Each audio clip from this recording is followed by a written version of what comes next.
You are Locked On Buckeyes, your daily podcast on the Ohio State Buckeyes. Part of the Locked On Podcast Network, your team every day.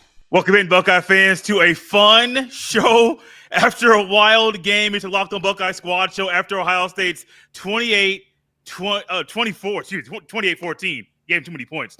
28-14 win over Texas in the Cotton Bowl, the national semifinal. Your Ohio State Buckeyes are going to the national championship for the first time since 2020.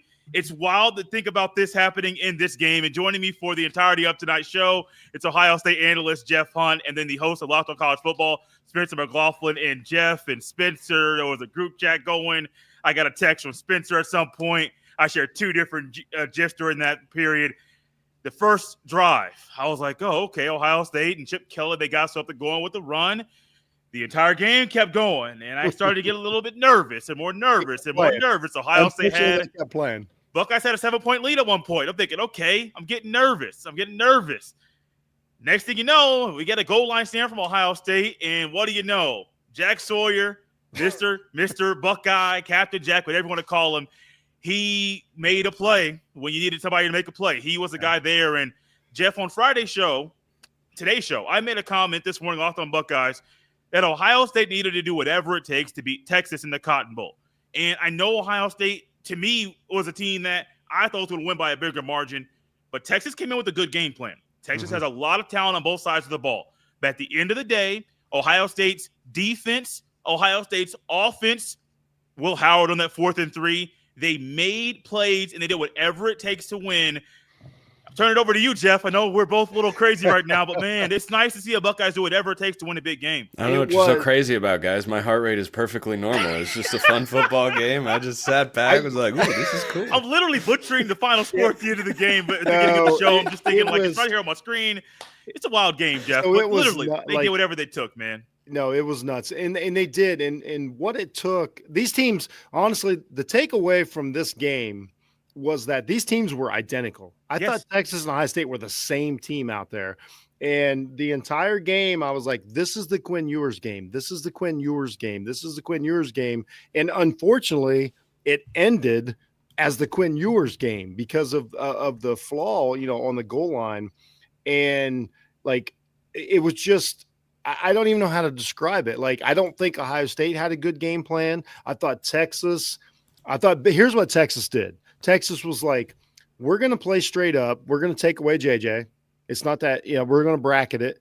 And we're going to let our athletes be athletes. And so this game became 5 stars and 4 stars versus 5 stars and 4 stars.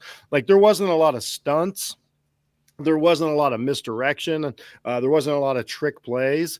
And the difference in the game up until the Jack Sawyer play was Quinn Ewers was I won't say he's a better quarterback, was more ready for the big game than Will Howard.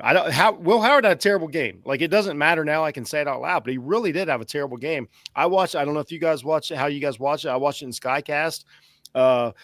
Texas, because of their really, really deep and good defensive line, was able to keep 2 safeties back. And they were able to drop guys into the zone. And Howard really struggles with the dropping it in pass. Where a guy like if we're going to compare him to Ohio State quarterback, CJ Stroud could drop it in there. Howard's not that great at it. He's limited. He's hit his ceiling this year. That's not a knock against Howard. But in Texas was we drop a guy in the mid zone. We leave our 2 safeties out there, make him work for it. And it worked. They got the interception that they needed when they got it. Howard seemed confused the entire game. He seemed a little hurt. There was this weird, whatever happened to his left hand. I don't think we're still sure about that. And Ewers, I was like, the entire game, I was like, as long as Ewers stays within a touchdown, this is a wrap. And still, even when they were on the goal line, this is a wrap. And he makes the one, I'll just say it, he made the one mistake that definitely absolutely cost him the game. I thought this was a 50-50 game, even more than last night. But what boiled down to was the Buckeyes were under the gun. They weren't coached great. And the players themselves, a lot of seniors, a lot of older guys just kind of was like, okay, let's just make all the little plays that we haven't made under Ryan Day's regime over the last 5 years. Let's make the little plays, the tiny little plays, and win this game. And they did it. Speaking of recent trends that Ohio State got away from, where were all these penalties coming from? This has been a mistake-free team for the last couple of weeks. All of a sudden, hold, false start, unsportsmanlike conduct penalty. Hold, false start, hold, like, I don't know what happened, but we don't either, Spencer. I've never been in this environment, so I can't speak firsthand to the emotions of it all. I will never understand how guys are willing to blatantly commit flagrantly obvious unsportsmanlike conduct penalties. Like, Travion, what are you doing? How do you think you're going to hit Travion could have been ejected from this game. Yes, he can. Yes. He absolutely could have. I appreciate that the officials didn't go to that length because I don't want that sort of call to have such an impact. But you just get up after a play, no one's moving around, and you hit a guy in the face mask. Man, if you've got that sort of energy, if you've got that frustration, that game's over at that point. I think everybody thought that, right? Yeah, I mean, and he says, "Oh man, I'm still mad about it." What's just so frustrating about it, I think, if you're a Buckeye fan watching those things in the game of football, is if you are that angry, don't take it out after the play. Save it for the next time you have the football in your hands. Run through a guy's face and stiff arm him into the ground. But it went both ways. Gunnar Helm just bodies Caleb Downs. Yes. I've never seen somebody do that before. No. I didn't even know that could have happened. He throws him and then points in his face like, dude. Now, I would like to see the official give a warning in that spot, but he's completely justified in throwing a flag. Absolutely. Completely justified. And after the Henderson play, he had to call that. Yeah. 100%. I totally agree that, like, I like that play as a college football fan, but I'm like, now you painted yourself in a corner. Right. What I still didn't understand that, because that should have been like, we all watch a lot of football. That should have been after, a dead ball foul, right? Why was that not 1st and 25? Does anybody know? So what happens is, if it occurs after the play, but before 1st and 10, the penalty isn't actually occurring on 1st and 10. So this discrepancy came up in an NFL game recently, and the crew almost got it wrong. And Mike Pereira came in as the analyst. I think it was Mike or Blandino or someone came in and said, yeah, this should be 1st and 10. Not 1st and goal from the 30 or from the, I think it was going to be 1st and goal from like the 21-yard line or something in the Bucks game. And he was like, no, it's not, because the play didn't have the penalty didn't happen on 1st and 10 because that ball hasn't been set. So that play hasn't actually happened yet. So you know what? I actually like that. I do too. I knew somebody would know. I didn't think they got it wrong, but I was like, why is it not 1st and no, I agree. But I mean, on the game, have you guys seen that Pawn Stars meme where the guy's behind the counter and he's like, best I can do is, I had that image of Ohio State fans going to Chip Kelly and Ryan Day. Hey, we would like for you to keep throwing the ball deep to Jeremiah Smith and Emeka Ibuka. Best we can do is a couple of screen passes. Just a couple. Just a couple. It's because here's the thing. I want to be totally honest. It's so hard for me to critique this only because of the outcome. If you asked me 1 hour That's ago, what I'm for. I was exact. Thank you, Spencer. I know. No, exactly. An hour ago, I was like, I'm ready to string. And again, this is the whole thing. Texas is going to bracket you. You need to go 5 wide. You need to go get 4 wide receivers in the group, like the middle of the field. Okay, here everybody knows cover 2. Guess what's open? The seams. And we did not. They didn't work the seams. And when Howard tried to, he seemed a little confused. And that was the whole thing. If they're going to take Jeremiah out of the game, I have no problem with that. That's literally why you're Ohio State or Texas, because you have so many players. Like Carnell Tate's good enough. I mean, Carnell Tate dropped the big one. Who knows what it's. But then he came back and he made a bunch of plays later. Yeah, he did. No, they had a bunch of ballers out there. Like I literally got no critique of the Ohio State players' effort. Like I say, Will Howard played a bad game. It's not that he wasn't trying. I think he was legit confused. We've seen this. It reminded me a lot of and this is insane, but the one example I always have of sometimes a simple defense, but with good athletes can mess you up. Patrick Mahomes versus Tampa Bay Buccaneers. They literally ran umbrella the whole game. And Mahomes is just I got nothing baby. Because the linebackers can tackle. And they kind of both teams did that. I mean, Texas has got some ballers out there. They got a lot of team speed. So we need to look at the other side and be Ohio State didn't let those guys get free either outside of a couple drives. I don't know what to make of this game. I really don't. I should let Spencer just discuss it as more of a neutral observer. Well, I don't know what happened. Yeah, I mean, what I think this is demonstrative of is no matter how good a team is or how well a team is playing, the path to a championship is never easy. There's always at least one game somewhere in which you go, boy, they could have lost that game.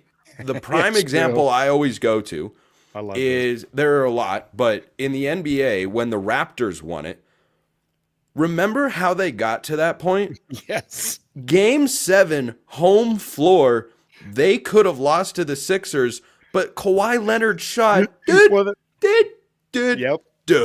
Oh, it's one of my favorite Kevin Harlan calls ever. But that's how close they were. And Ohio State, frankly, was at the same time that close, but not that close to losing the game, because inside the 5, this is the best college defense I have ever seen. Now, admittedly, I am younger than most. I did not see the 2001 Miami team with Ed Reed and all of those guys. But inside the 5-yard line, Jim Knowles is just saving his best because, holy smokes, nothing works. The fact that they were flagged for 2 pass interference calls and still wound up scoring a touchdown is patently insane. That's insane. Give me another defense that on 3rd and goal can commit a pass interference, then on the ensuing 1st and goal commit another one and not only give up 0 points, but score 7. I've never seen that before. No, Spencer, I'm glad you brought that up because the entire time of the game, again, I live right here in literally the heart of Buckeye country, and we all were discussing this was a Jim Tressel game. This looked exactly like what the 01, the 02, the 03 season. Because everybody forgets 03 that they were undefeated until Michigan beat them. They should have went back to the national championship. Either way, but I'm saying this is exactly what it looked like. You're there's no way they can win this. There's no way they can hold up. There's no way Mike Doss can make another play. And Caleb Downs went straight Mike Doss tonight. Shout out to the number 2 and all. It doesn't make any sense. It really doesn't. And I think just like with the Penn State Notre Dame game, if you're Texas and the Texas fans, I think you're a little nauseous. I think you're we were fine. We had it. Ohio State, it's not like they were beating up Ewers. I mean, they were getting some pressure, but I think the conversation is going to be once everything settles down and the bubbles die down. It was the Ewers game, and I think there's going to be a lot of critique of how he handled it and how he played it. And when we look back, him and Sark, did they do things right? It's kind of hard to process right now as a Buckeyes fan because it's still a little surreal, and we have another week, to look forward to play. And I'll just put it out there. 1 year for Christmas, I bought my son a Marcus Freeman jersey. Just everybody knows I forgot about that. How we feel about Marcus Freeman in this area, how we felt then. This is this game is, there's some blood ties in this game. There's a lot of stuff that went on in this game, positive and even negative for Ohio State. We'll dive into a couple of those things after the break. This is a message from our sponsor, Intuit TurboTax. Are you tired of endless waiting, wondering, and worrying about your taxes? Well, no, that's a thing of the past. You see, taxes don't need to be complicated or stressful. TurboTax is here to change the game by matching you with a TurboTax expert who can get to work on your return right away. No more waiting for answers. No more wondering if you're missing out on deductions. Whether you've got one form or 20, TurboTax experts give your taxes their undivided attention while you get real-time updates on their progress so you can focus on what really matters. You won't have to lift a finger. but you'll get the peace of mind knowing that your taxes are getting handled by the pros. Ready for stress-free taxes and the most money back guaranteed? Head over to TurboTax.com today and get matched with your expert who's ready to take your taxes off your plate so you can focus on your day. Only available with TurboTax Live full service, real-time updates only in the iOS mobile app. See guaranteed details at TurboTax.com/guarantees. As the Locked On Buckeyes Squad show rolls on after Ohio State's 28-14 win over Texas in the Cotton Bowl, advancing to the national championship, one thing that I think was a massive positive for Ohio State, Jeff, it showed up against Michigan. Jeff, it showed up against Nebraska. Jeff, it showed up in big ways all season long. The Buckeyes defense once again made play after play after play. We're going to highlight Jack Sawyer's 83-yard scoop and score, stripping a strip sack on his former roommate and Quinn Ewers. Of course, Caleb Downs at the end with that interception. But it definitely seemed like even though there was some issue with the Buckeyes defense was the reason Ohio State was still in the game and had a chance to win at the end of the day. Oh, it's 1,000%. Like, the Buckeyes defense played great. This is one of those, like, we're all three going to sit here as college football fans. This is the key here. We don't just watch one team. We watch a lot of teams. This defense played great. College football, like, it's like we watched a game last night that went to 27-24, and it was a low-scoring game. So for any college football defense to hold a team, a goal line stand, hold a team to 14 is almost impossible in college football, especially when you're talking the playoffs, when you got all these extra timeouts. The game takes 4 hours. There's plenty of time to think. All these things for, like, it's actually like probably better than we think. And honestly, Texas defense played really good. They didn't give up the last 7 points. I think the what I call the game-winning drive, before when Ohio State took the lead at 21-14, that was Texas' worst drive of the game, where they kind of got beat up and they finally used Howard's legs a little bit. I thought that was a great move and everything, but like both these teams were good, and Ohio State's defense for, I don't know, a month or 2 months now, or actually the whole year, they're one of the highest rated, but like they've been just straight out balling, like everything that we were promised, everything that we were promised when Knowles got there, everything we were promised when JTT and Sawyer got there, as disappointed as we were. We're sitting here talking about one of the great defensive playoff games that we've ever seen. I know it sounds like I'm saying crazy. Go back and look at the stats. Like, it's insane. Like, and it was really impressive. Everybody does their job. I think Igmanosin, I really think he's underrated for what he does for that team. And I think Burke, as much heat as he took after the first Oregon game, I really think those guys, like, they really play assignment football. Mm-hmm. And again, they did the same thing that Texas did. They were able to keep their safeties as safeties. They didn't have to bring a lot of help. Hewers used his legs a little bit, but they contained him pretty well. Cody Simon has played the greatest 4 games in Ohio State that we ever expected out of him. Like, all these things have just come together at the right time.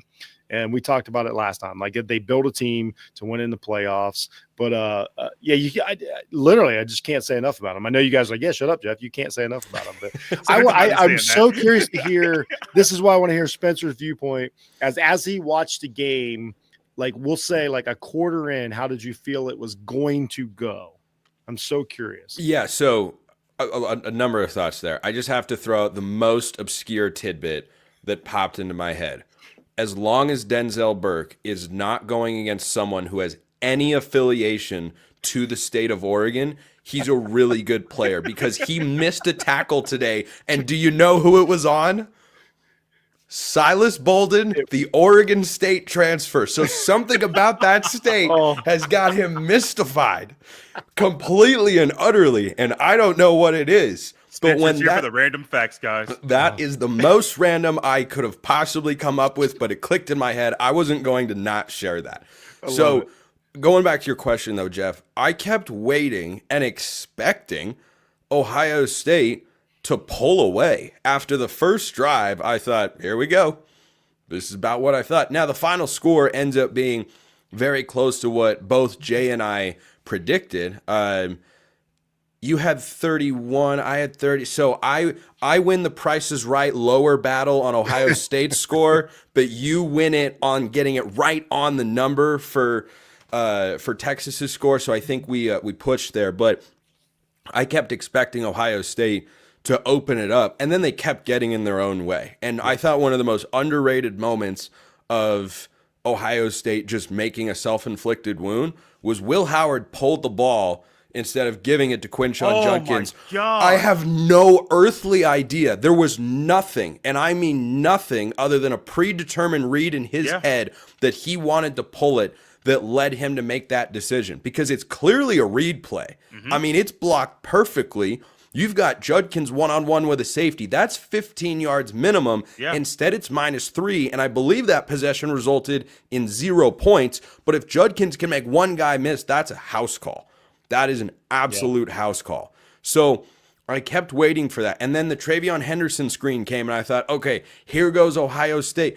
But Texas, to their credit, their secondary played well enough to take away the deep shots. And yeah, a couple kind of worked out. You know, you got the pass interference late in the game on Ibuka when they went with, the pulling guard max protection.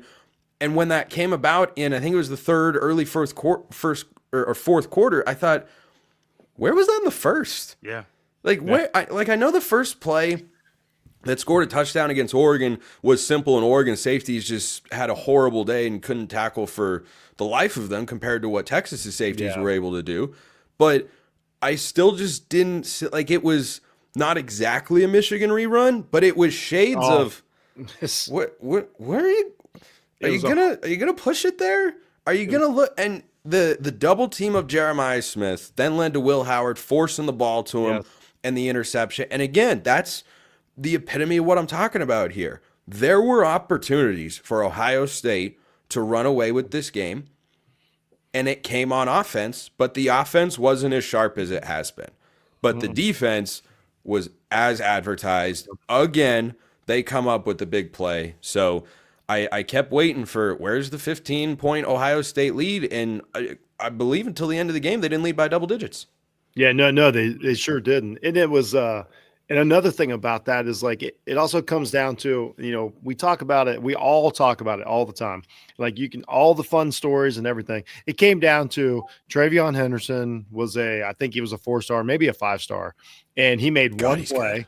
He made one play that changed the game. He made a miraculous touchdown out of nowhere that kept that game, where it was. And that was a different, we analyze all this and we look at the defenses, and, Spencer said something there. The Texas defensive backs were awesome. Yes. I really thought they were awesome, because Ohio State's wide receivers are really good. I know I'm breaking news here, but I mean, they're not just good at athletes. They're good route runners. They're good at getting open. They're good at getting each other open. And they couldn't do it. The safeties, I thought the safeties for Texas played great. But it all came down to one play. Travion's I'm sorry I hit that guy in the face mask, Jeff. I'm going to go score this touchdown. I hope you forgive me. We're all square now, right? And then, it's just, it really came down to just player versus player versus player. And whoever was going to make the last mistake, whether it be Will Howard or Quinn Ewers or, Henderson or whoever, was going to lose that game. And it really stinks, because I don't think I can pick one person off of the Texas team and say well, it's your fault. You know what I mean? It was just one of those, this is one of those games to where somebody had to lose that game, and it stinks. It really does. I was not rooting against Texas. I was rooting for Ohio State. And it just I don't know, impressive showing by both squads. I thought the coaching staffs did really good.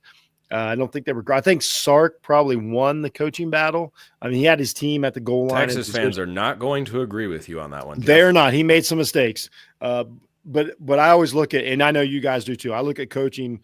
What was your game plan? I thought Sark's game plan was perfect. He knew how to beat up. Particularly on the defensive side. Yeah, 100%. And believe me, Marcus Freeman sat and watched this whole game check. Because this is how you beat Ohio State. Don't change it. Notre Dame is going to do this exact same thing. But can they do it, though?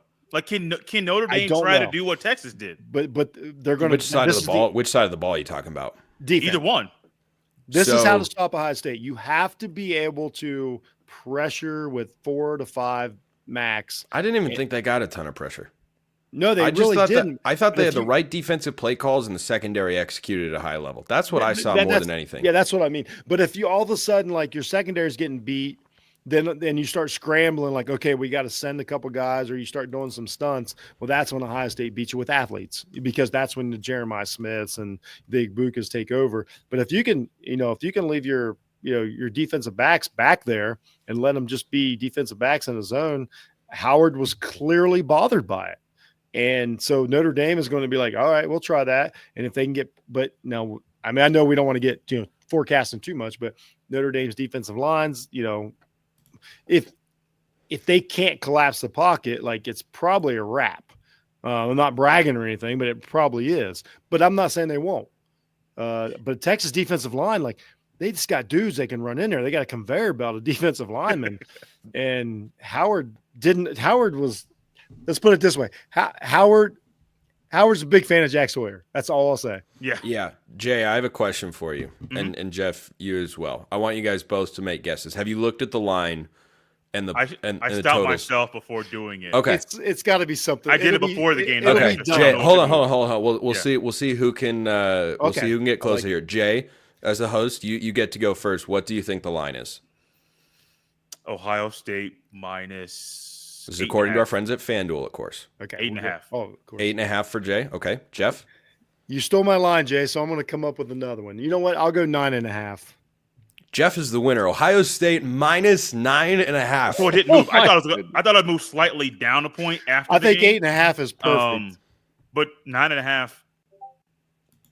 I can. Okay, here's the really fun one though. By the way. 9.5 point spread. What do you think the total is? Ooh. Hold on here. Let's say this. So if it's 9.5, this time Jeff can go first. It's going to be 30 to 20. I'll just say 49.5. Jay? 44.5. Jay's a little closer. 46.5. Ooh, so they're basically saying a rout. That's a rout. They're saying a slugfest. Yeah, but they're also not they're like saying you're going to win by 10. They think Ohio State's going to win by, around 10 points, or is capable of winning by more than that. But the total 46.5, that's both teams well under 30. Yeah. And I mean, it's hard to not pick Ohio State. Like, I don't know if we might talk about Notre Dame more later, and we should save it for that. I was just curious and popped in, and that kind of stood out to me. I was like, wow, that's a lot of faith. But I do think Ohio State deserves it, Jay, with the way the defense is playing. Like, it's just, you look at all three levels, and you and I talked before the season about this Buckeyes team and said, yeah, I mean, corners, good, safeties, great, D-line, elite, linebackers, I don't know. Yeah. It doesn't seem to matter right now. The difference is, I'm sorry, Jay, but like real quick, the difference has been, Spencer just touched on it, the difference has been Cody Simon. Like, let's just say it. The difference has been Cody Simon in this run. Something clicked, and it's a man on a mission, and he has completely changed the look of this Ohio State defense. I got a couple things on that, and then we're going to go to a break after this. But I do think the linebackers before the year they're playing way better. We were predicting that they weren't going to be like this at all. Like, Cody Simon at times has been the best linebacker over the past couple of years, but even at times it's like, if he's your best, you're limited in what you can do on defense because he was limited as a player. All of a sudden, he's playing all-American type football. The biggest thing to me, though, is moving Sonny Styles from safety to linebacker and then figuring out what linebacker spot he was going to play at. I believe we letting him practice that Jay. Consistently. What's that? I think we predicted that preseason. We did. I remember. We did. I want to go back and listen to that show. It's one of the best things that Jim Knowles has done this year by figuring out positions for each players. Because I think Sonny Styles he has been so versatile. Now, if you watch this game for the first time watching Ohio State, you're like, number 6, he's not the best in coverage. Well, look who he's going up against. Look at the route. Look at the creativity. There were some things that Texas was doing that took advantage of some of the things Sonny Styles was going to be baited into. But outside of that, the linebacker play has been elite game after game after game.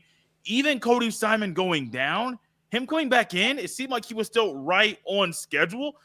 This defense, I think man, the robot arm helped. I think of the robot arm is what the difference was. Let's call it J.J. Watt. Let's just call it what it was. Let's call it J.J. Watt. That's all I think about when I see him with that thing on his arm. Even though he plays a completely different position? Yes. All right. Yeah, fair enough. I know.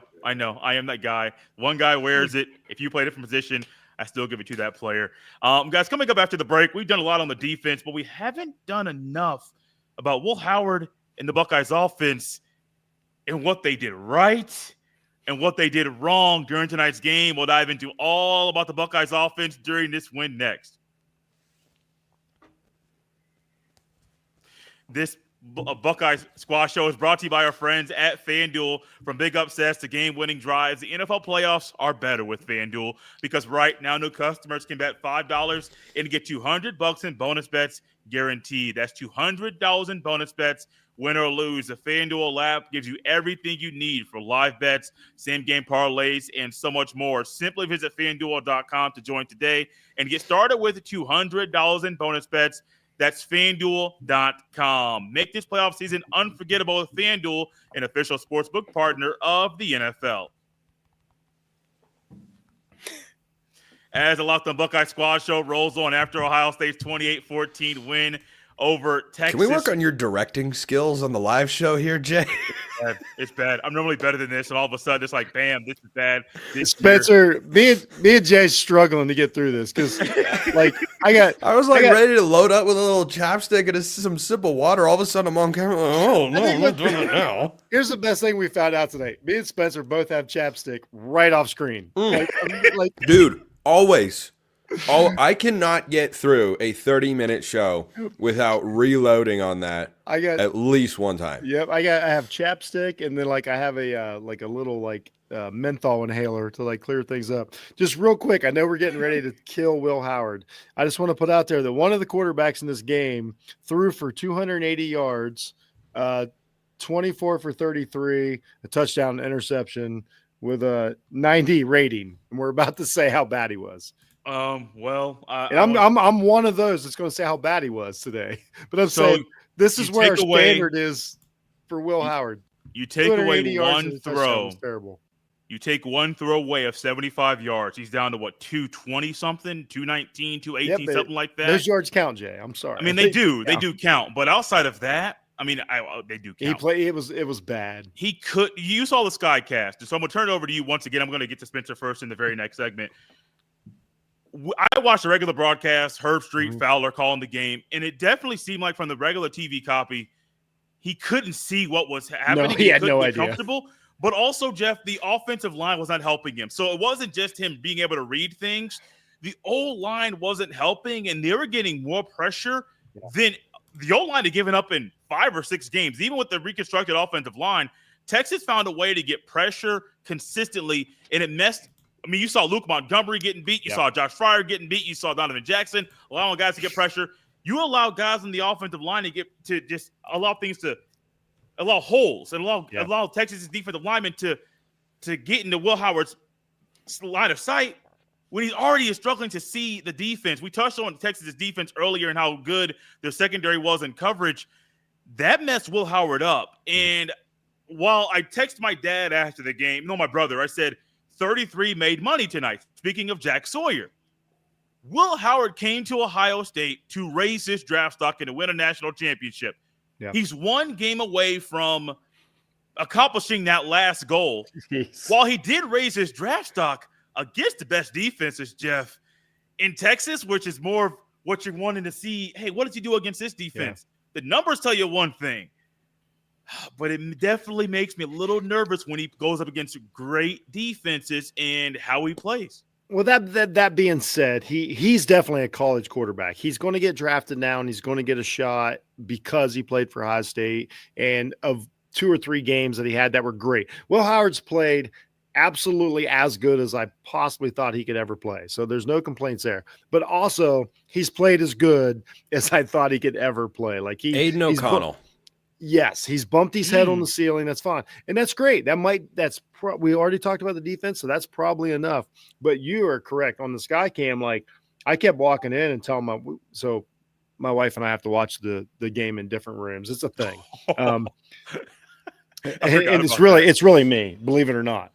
I'm the irrational one. And so I walked in and I'm like, Howard just can't see it. He could not see it. And it was tough. And, we talked about it earlier, but to his credit, outside of the one really, really, really terrible throw, he ate the ball. He lived to play another down. He went full Craig Krenzel. As an Ohio State, everybody knows that. When full Craig Krenzel was like, what I can't do is throw it, I can't throw it, to the sideline, a bad throw. And then they get 7 out of it. He made one mistake. If you take that interception away, like I would say the same thing, Jay, is about the 75-yard Henderson play. Mm-hmm. I would say the same thing about the interception. It was really a dumb mistake. Like you could see his helmet. He didn't know where he was throwing it. He hasn't thrown that ball really all year. I mean, I watch him game after game after game. He hasn't made that mistake all year. And so, like, I would say also, if you take that away, or if you give him the Henderson 15-yarder back, like, I think his game could also have looked better. Yeah. But he definitely didn't slice and dice Texas. I don't know if anybody could. I came away from that game being like, anybody that beat Texas, I don't know how Georgia beat them twice. I really don't. Kirby. With defense and Kirby's 10 extra timeouts, whatever. But I'm like, I came away from that like, man, I don't think Notre Dame's defense is better than Texas. They're really good, but I don't think they're better. But I really think that they were that good that Howard's like, holy crap, this is hard. And it really showed up. And again, we talked about it earlier. Ewers at some point was like, I thought if you flip quarterbacks in the middle of that game, Ohio State wins. But then turns out you didn't need to.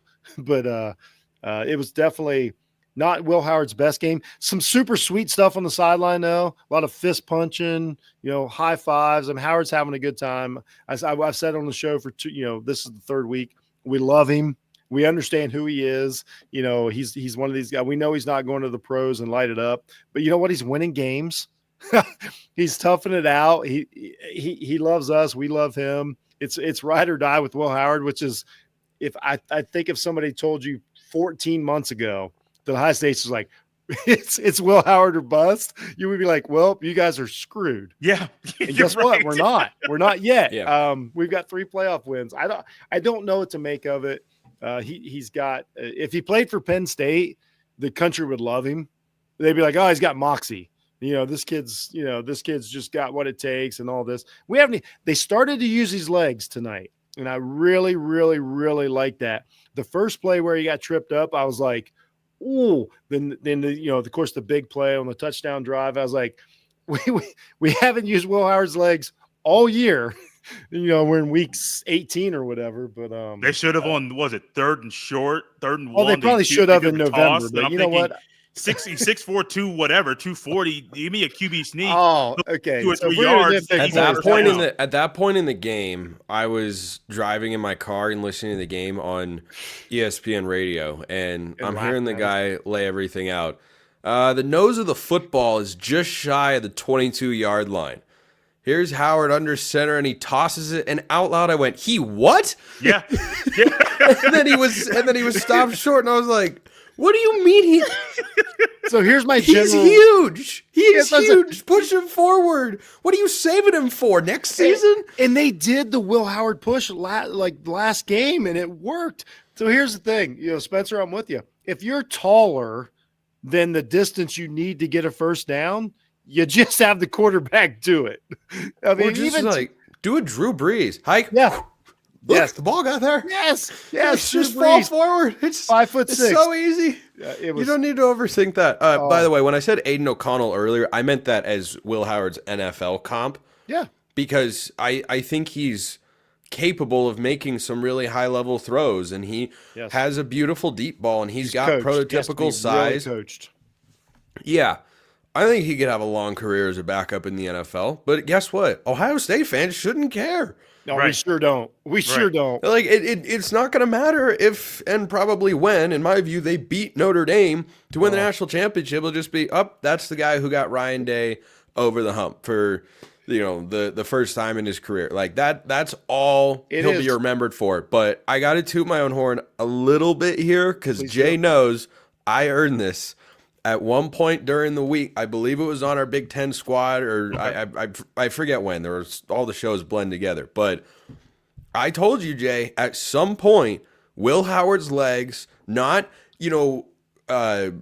Georgia Tech style with Haynes King or Notre Dame with Riley Leonard, but at some point, they're going to call a quarterback run in a big spot. Yeah. And so on that 4th and 2, it was listed as a 4th and 3. It's actually 2 and like half of football, right, based on where that line of scrimmage marker was on television. But everyone in that situation finds 50 different ways to run mesh rail. Mm-hmm. And so that's what I thought. I'd actually typed a text to my friends and I said, $50, this is mesh rail. And then they came out trips and I didn't see a tight end that you could drag. And I was like, oh, no, it's not. Oh, it's going to be the. And then I got all excited because I was like, oh, this is the one. And then he's running and then he gets Daniel Jones at the 10-yard line or whatever it was. And I'm going, oh boy, does that come back to bite? It had me flashing back to the Peach Bowl yesterday, or the Orange Bowl yesterday, where Penn State, 1st and 2nd and a goal to go situation. Yeah. There's Nick Singleton wide up, and he's underthrown. And they settled for 3 instead of taking 7. That's 4 points. They lose the game by 3 at the end. And I thought, oh boy, is that going to be this moment for Ohio State where they settle for 3 and then it just didn't matter. And Spencer, you're correct, because that is exactly the play. That is exactly the drive I'm talking about, that the Ryan Day teams, this isn't fair, but his teams haven't got that touchdown and they've taken the 3 or some stupid mistake. So when Judkins went in, I'm like, wow, they actually did what I like. Here's what Ohio State did tonight that they haven't done in the previous runs. And I know it sounds crazy because when Jay said it out loud that Ohio State hasn't been to the national championship game since 2020, I was a little embarrassed because my heart breaks for you. I know it's a tough one. But when he said it, Richard, there's now 2025, but the difference there's in the 2020 teams season, is they haven't 2014, 02. You know what that's like? I mean, that's a lot in the 20-year span. That's like an Astros fan coming on here and being like, man, we haven't been to the World Series in 2 years. Gosh, dang. Oregon's been to several. Two, but yeah. That's more, yeah. That's, yeah. I'm not saying it's bad. I mean, it's better than a lot. I'm just saying, like, we haven't been since 2020. More than Penn State shot across the bow. Yeah. But that you're exactly right, though. That is, Jay can tell you, I can tell you, and I'm an old Ohio State fan, so I can tell you how many times I've seen it. That's the play that they didn't overcome. It was whether it might be a dropped interception, it might be almost picked up a fumble, and that kept happening tonight. And I'm like, well, this is how this is going to go. We're not going to get the break, because the Oregon game, they got all the breaks. Like the ball bounced the right way on everything. Everything just went right. And I'm like, well, this is what it looks like when everything goes right. Yeah. And tonight I was like, it's just not going to happen. But it did. And we're the same way. So me and Jay are, we got, PTSD from the CJ Stroud years for 2 years. We were like, any minute they're calling the one run that nobody's suspecting, and CJ Stroud's going to walk into the end zone. And guess what? They never did. No. And tonight they called it, the Will Howard play. So the play that you were waiting on, we've been waiting on for 4 years, for like, any minute now, you're going to think it's one way, but it's really another. So finally, but earlier in the game, I really thought that was the one that was going to bust it. And I'm like, okay, we got something here. But it was really a fight. I mean, those are 2 good teams. That's the bottom line to this. They were really, I'm like this is one of the, like, and Oregon too. I said the same thing about Oregon. Like, Oregon was a good team. I don't care what the score was. Oregon was a good football team. Like, both of those teams should be like, awesome. So it's just, it was just one of those, like, somebody, again, I said it earlier, somebody had to lose. It stinks. It's awesome for me. Spencer, I got a question for you. Got about 60 seconds. I wrote down on my paper just drive killers, and we touched on them like in the first 10 minutes of the show about the penalties. Austin Saraville late in the game had the unsportsmanlike penalty where he kind of hit 2 guys after the whistle. Man. You got Travion Henderson punching a guy. You had Josh Schreier on a false start, Josh Schreier on a holding. I'm not going to go through all of them, But how do you think that impacted Will Howard tonight, not being able to bounce back when things got off script?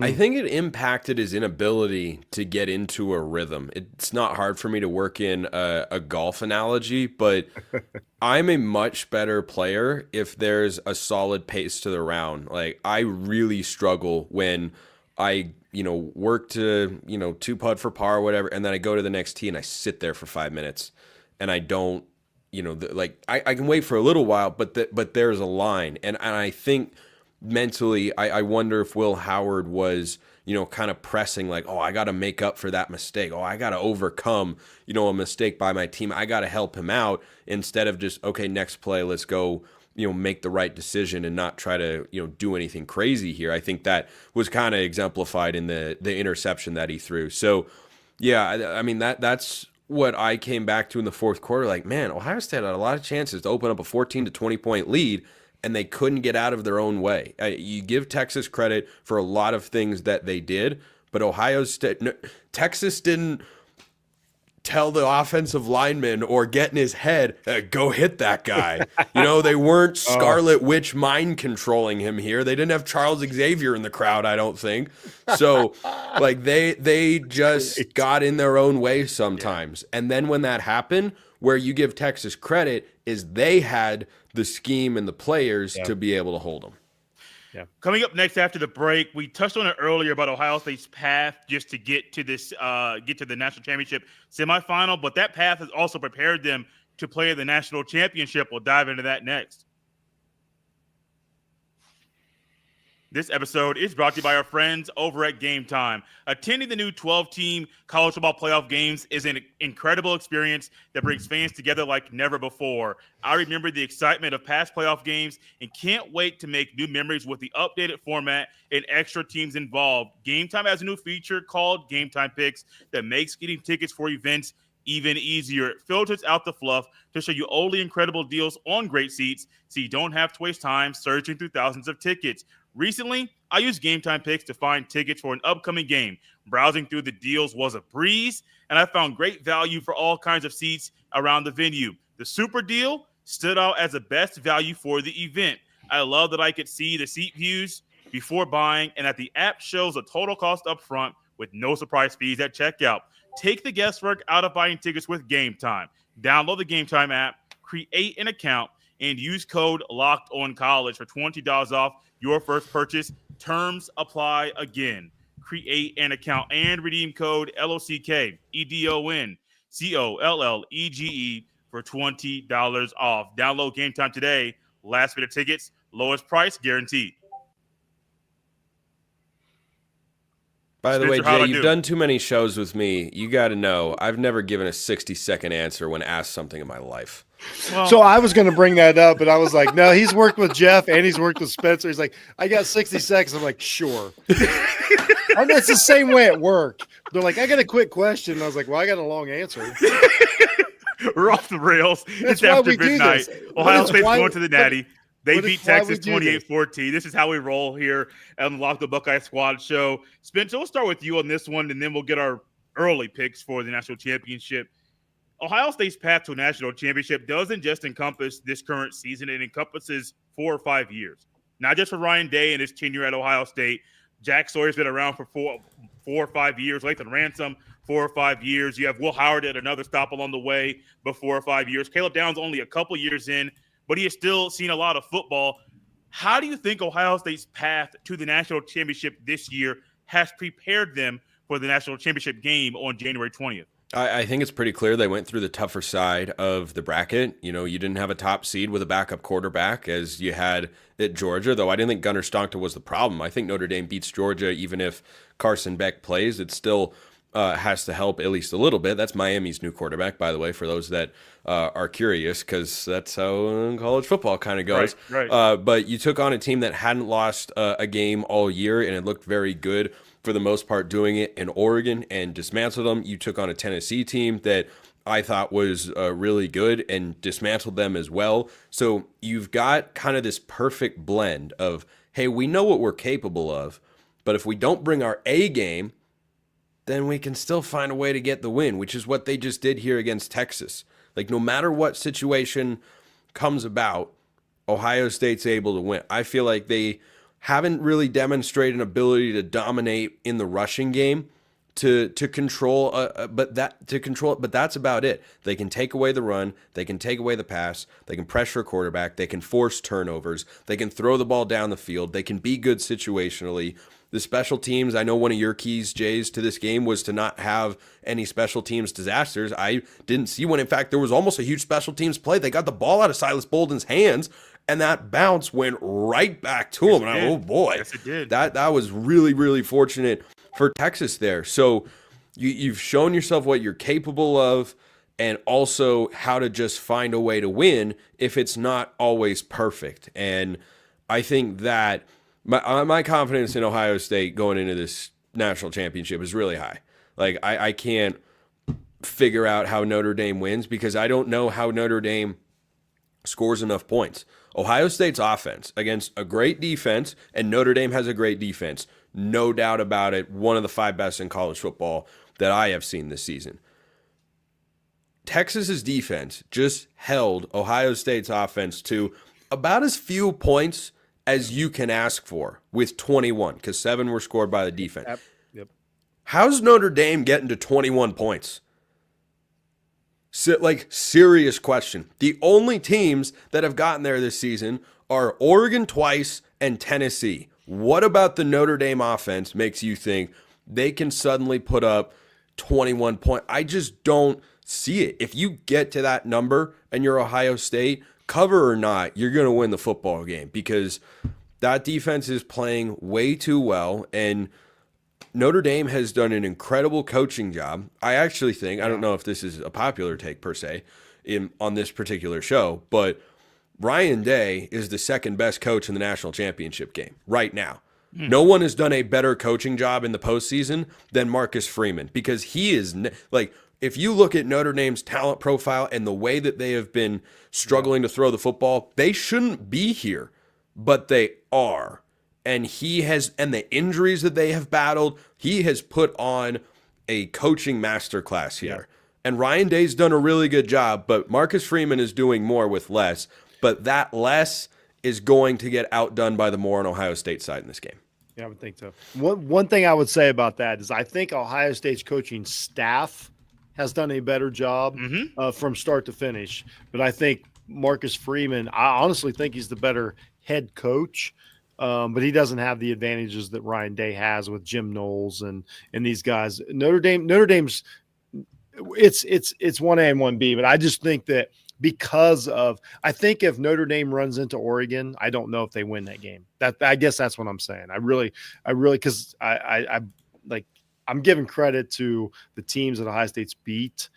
But I still, tonight was a good night as far as like head coaching. But I also think that Jack Sawyer kind of bailed Ryan Day out a little bit.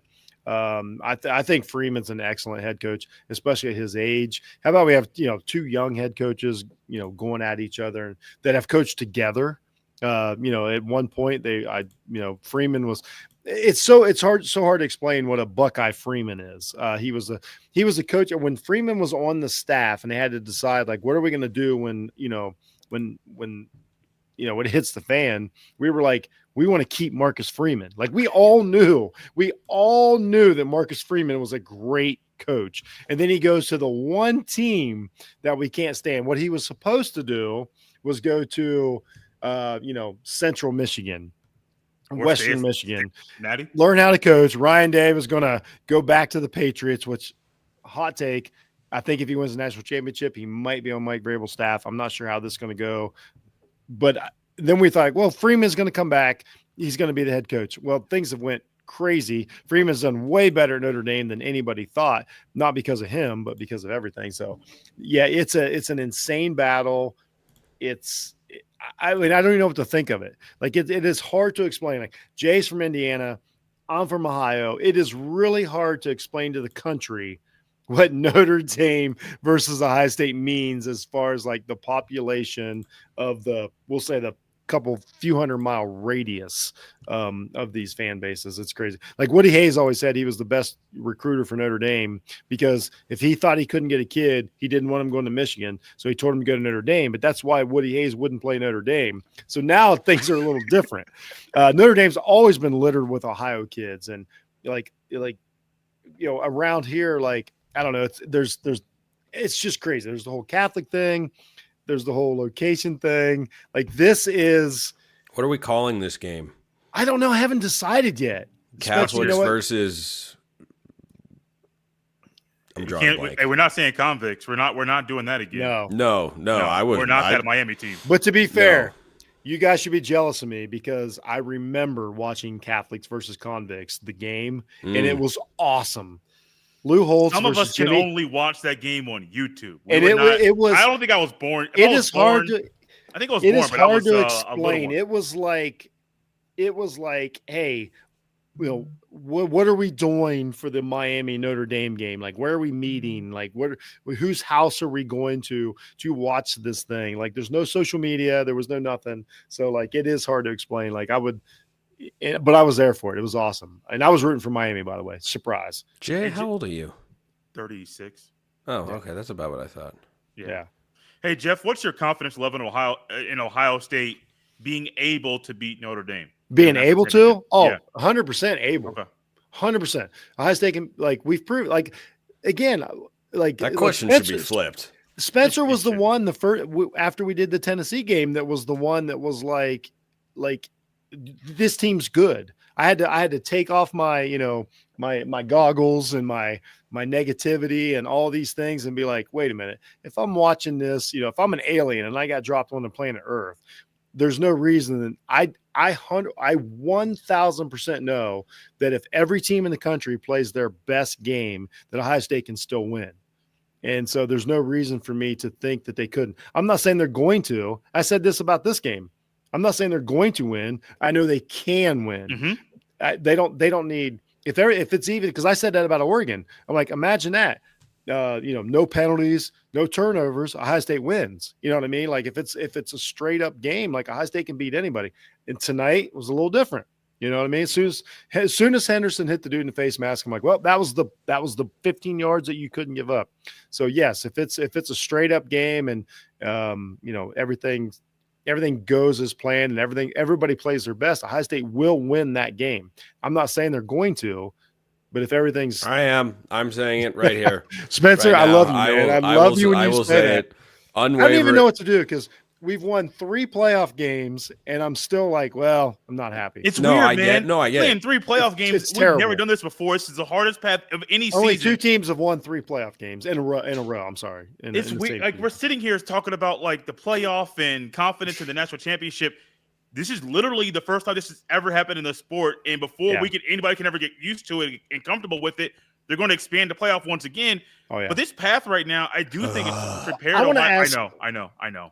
I don't want to waste my time with national guys. Spencer, I really want to know, like watching this game, how did you feel about the atmosphere watching it in Jerry World? It didn't feel like the Rose Bowl. It didn't even feel like last night. Was it a little stagnant? I think every neutral site game faces a challenge of you can't get a full-throated crowd experience, which is why the best part of the 12-team playoff is home playoff games. That is the best part of it because those atmospheres were every bit as loud as they were throughout the season, but then you felt the stakes of seasons on the line, playoff. I mean, it's incredible. So I'd actually like to see more of those. I think teams that earn a bye should get a home playoff game. I agree. Because that's an actual advantage, clearly more so than having an extra week off, which, appears to have been a hindrance. I mean, now Arizona State almost came back in the game against Texas and very easily could have won. I do not think it was a coincidence that all 4 teams that had those long layoffs started slow in the first quarter. They all came out and they looked like, oh boy, they look a little rusty. They look like they're not really in rhythm there. But I think for the idea of the expanded playoff, by the way, is I'm not a fan of it. I can get down with the current format, I think 12 is too many for college football. 6 or 8 would be way better. I think going to to 14. Eight was always the number. I'm assuming. I know we don't have time to do this conversation. We've all had it. I'm assuming that the conference championship game tie-ins and not, because of TV and all that is what caused what we had this year. They were so close to having a really good system, and then they kind of blew it. And I'm sure it was because the networks got in there and like, wait a minute, we can't do this, we can't do that. Yeah. Sorry, but, Jeff. What did I answer your question? I forgot what it was. You absolutely did. Oh, you kind of did, because as I watched the game, I'm like, the game felt kind of. Oh, the atmosphere. It just felt kind of. It felt kind of. I wouldn't say stale. I think ESPN's broadcast crew behind the scenes does a good job of getting the crowd picked up in a solid way. I've actually always felt they've done a better job at that than Fox. Oh, yeah, at times. I feel like Fox more wants to highlight the talent in the booth more than the crowd. And, I think Fox broadcasts like it's a basketball game. Does that make sense? It kind of does. I as a play-by-play guy myself, I think about that stuff a lot. And I think it's a misguided approach because you know what I yearn for? I'm calling a Southern Utah basketball game tomorrow and called one on Thursday as well. You know what I yearn for every single time I walk into that arena? I want this place as packed as possible. Yeah. And the students were great on Thursday, and the crowd was great, and it got chippy, and I'm down there on the court, and I'm hearing fans chirp at the official behind me. I love that. But I want that energy and that electricity to be the most important part of me calling a game. I think Fowler and Herbstreit understand that very well. I think ESPN gets that well. But, good. When you have a neutral site, that's just kind of how it is. I still think an environment like this is better in the Super Bowl. Like, all I've ever heard, I haven't been to a Super Bowl, all I've ever heard is it's very corporate. Yes. Is it feels very corporate thing. And that's what I wondered how it came off tonight, because I watched the Skycast, and I'm obviously like so dialed into a team I could watch it on mute, and just for some reason the takeaway was like that didn't feel right. But I'm glad the Rose Bowl felt better, but it's the also Rose Bowl. The Rose Bowl is awesome. I can't compare anything to that. I agree. That needs to be the national championship game. Like, whoever can make this happen, that needs to be the national championship game. Jeff, you're saying something logical that would be great for college football fans in the sport writ large. Please don't get your hopes up about that coming to fruition. Unfortunately, we're up out of time, and I would love to do this a little bit longer, but maybe I might just call Spencer and just talk to him the rest of the night about college football. Zach, we do like an hour-long show once a week, just us three, just talking about random college football stuff. Sure, let's make it happen. I don't know, but can I get quick? We can do that. I got a college football show. I'm the EP. I have on whoever I want. We'll make that happen next week. Look at this guy. We'll make that happen Spencer, next week. Look at this guy. You're picking Notre Dame. No, you're not picking Notre Dame. Picking Ohio State to beat Notre Dame? Yes, I am picking Ohio State to beat Notre Dame, just so we're very clear on what I'm thinking here. And Jay's not out here. I was this close to calling my lawyer. I don't have one, but I'd get one for a libel lawsuit here against Jay Stevens of Locked On Buckeyes. That close. Jeff, this is not your final pick, but who are you picking to win the national championship? I'm taking Ohio State. It would be embarrassing as a fan and as an analyst and as somebody that just has eyeballs to pick against Ohio State at this point. We got Buckeye, and I'm going Buckeyes as well. We're all three on the same page. We got a few more days, about a week and a half to talk about this game before it's played. I can't wait. That's Spencer McLaughlin of Locked On College Football and Locked On Ducks. He's probably a little sad about that Rose Bowl game, but oh well. Buckeyes, good guys won. That's Jeff Hunt of Ohio State football analyst. I am Jay Stevens of Locked On Buckeyes. Unnecessary. I got to get that out before I get on Spencer's show next week. And he tried to throw darts at me, but it's all fun. Y'all. Hey, Oregon won on the hardwood in Columbus, where it really counts. Buckeyes fans don't care about Jackson basketball. Shellstat for 3. I was so mad about that game. The Buckeye Squad show is up out of here. We've been on the rails for about an hour already. Ohio State beat Texas 28-14. They're playing Notre Dame in the national championship. Hopefully, all three of us will be back at the end of that game to chop it up once Buckeyes again. by 20. And we all hope to after an Ohio State win. Go Bucks.